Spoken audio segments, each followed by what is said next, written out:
কদিন আমি একটু কাজে ব্যস্ত হয়ে পড়েছি, যার কারণে আমি কোনো রকম ভিডিও করতে পারছি না আর তোমাদের সাথে কোনো রকম ভিডিও শেয়ার করতে পারছি না।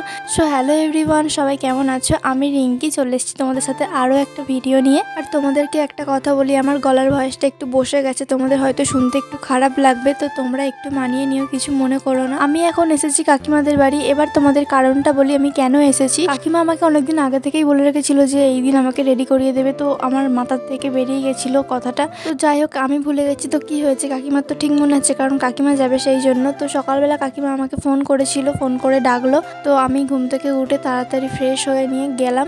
আর দেখো, আসতে না আসতে কাকা আমার হাতে চা ধরিয়ে দিলে, বললো ঠিক আছে পরে করবি, আগে আমার হাতের এক কাপ চা খেয়ে দেখ কেমন বানিয়েছি। তো যাই হোক, ছোচার মতো চাটা খেয়ে নিয়ে এখন আমি বসে গেছি কাকিমাকে রেডি করাতে। আবার তাড়াতাড়ি না বসলে আমাকে বাড়ি গিয়ে রান্না করতে হবে, অনেকটাই দেরি হয়ে যাবে। এমনিতেও আমি গিয়েছিলাম 8টার সময়, আর এদিক সেদিক করে বসতে প্রায় বেজে গেছিল 8:30। আর কাকিমা আমাকে আগের থেকেই বলে রেখেছিল যে দিনের বেলায় যাবে, তাই জন্য একটু হালকা ফুলকার উপরে কিছু করে দিতে। তো কাকিমার মতো করেই আমি সেরকম করার চেষ্টা করেছি। এবার তোমরাই দেখে বলো কেমন হয়েছে আর কেমন কি আমি সাজালাম। আর তোমাদেরকে একটা কথা বলি, এই কাজগুলো করতে আমার ভীষণ ভালো লাগে, বলতে পারো এটা আমার খুব শখের একটা কাজ। আমার ছোটবেলা থেকেই একটা স্বপ্ন ছিল, আজ আমি এত বড় হয়েছি, সেই স্বপ্নটা আমার স্বপ্নই রয়ে গেছে। জানি না সেই স্বপ্নটা আমার আদেও পূরণ হবে কি। তো কথায় আছে না যে সবকিছু চাইলেই পাওয়া যায় না, সেই অবস্থাটাই এখন।